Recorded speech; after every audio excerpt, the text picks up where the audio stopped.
नगीना से लोकसभा सांसद चंद्रशेखर रावण के खिलाफ बड़े बड़े गंभीर आरोप लगाने वाली रोहिणी घावेरी ने स्वदेश लौटने की तैयारी कर ली है। दरअसल आपको बता दें कि रोहिणी ने सीधे तौर पर सोशल मीडिया अकाउंट पर एक पोस्ट डालकर ये इरादे स्पष्ट कर दिए हैं कि आने वाले वक्त में वो चंद्रशेखर रावण को सबक सिखाने के लिए हिंदुस्तान लौट रही हैं और हिंदुस्तान लौटकर तमाम सबूत व जांच एजेंसियों के सामने पेश करेंगी, जिससे कि चंद्रशेखर की हकीकत का पर्दाफाश हो सके। दरअसल बता दें आपको कि जिस तरीके से रोहिणी ने यह कहा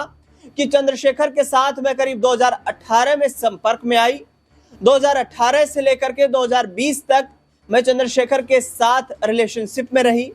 ये तक कहा रोहिणी ने कि मुझे पढ़ाई को आगे करना था, अपनी पढ़ाई विदेश में जारी रखनी थी,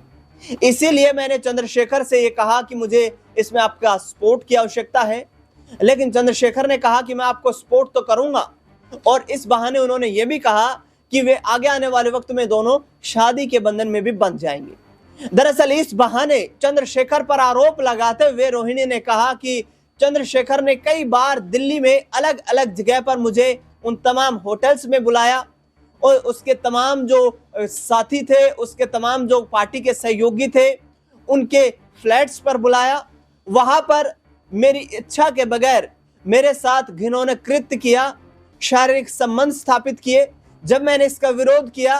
तो चंद्रशेखर की तरफ से साफ तौर पर यह कहा जाता रहा कि वे आगे आने वाले वक्त में शादी के बंधन में बंधने वाले हैं। ऐसे में इन सब चीजों को लेकर उन्हें कोई आपत्ति नहीं है, लेकिन अब आपत्ति खड़ी हो गई है चंद्रशेखर के सामने। दरअसल रोहिणी घावेरी पिछले कुछ वक्त में करीब 2 हफ्ते से लगातार गंभीर आरोप लगा रही हैं, लेकिन अब उनका दावा थोड़ा बैकफुट पर भी नजर आ रहा है, क्योंकि कहीं ना कहीं दलित समुदाय से बड़े राजनेताओं से रोहिणी को समर्थन मिलता नजर नहीं आ रहा है। बता दें कि मायावती, जो कि उत्तर प्रदेश की पूर्व मुख्यमंत्री हैं, वो दलितों के मुद्दों को लेकर देश भर में प्रख्यात हैं, विख्यात हैं, और लगातार ये कहती हैं कि दलितों पर जहां कहीं भी अत्याचार होगा सबसे पहले मायावती वहां खड़ी नजर आएंगी।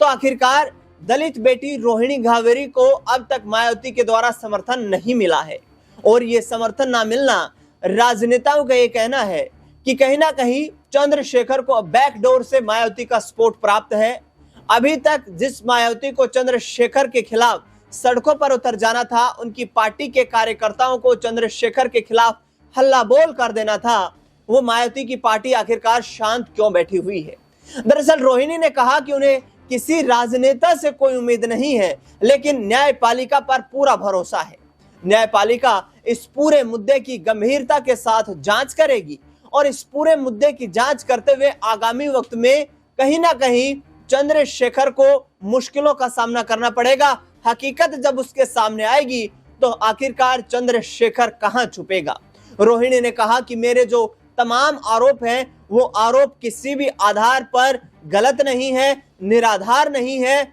और इन्हीं आरोपों के आधार पर मैं तमाम सबूत भी उनके सामने पेश करूंगी, जिससे कि चंद्रशेखर के खिलाफ कानूनी लड़ाई लड़ने में मुझे मदद मिल सके। ऐसे में तमाम चंद्रशेखर के विरोधियों ने यह बयान तो जरूर जारी किया, बृजभूषण शरण सिंह, असदुद्दीन ओवैसी सरीखे नेताओं ने, कि आखिरकार जब चंद्रशेखर रावण जो है वो अपने आप को दलितों का इतना बड़ा मसीहा बता रहा है, तो एक दलित बेटी जिसने आरोप लगाए हैं उसके मामले की जांच में सहयोग करने तक वो अपनी जो सांसदी है उससे इस्तीफा क्यों नहीं दे देता है। यदि चंद्रशेखर पाक साफ साबित होता है तो वह फिर से चुनाव लड़ सकता है, और दलित समुदाय के लोग उसे फिर से सर आंखों पर बैठा सकते हैं। लेकिन देखना दिलचस्प होगा कि स्वदेश लौटने का ऐलान कर चुकी रोहिणी घावेरी चंद्रशेखर के लिए कितनी बड़ी मुसीबतें लेकर सामने आएगी। फिलहाल इस खास रिपोर्ट में इतना ही।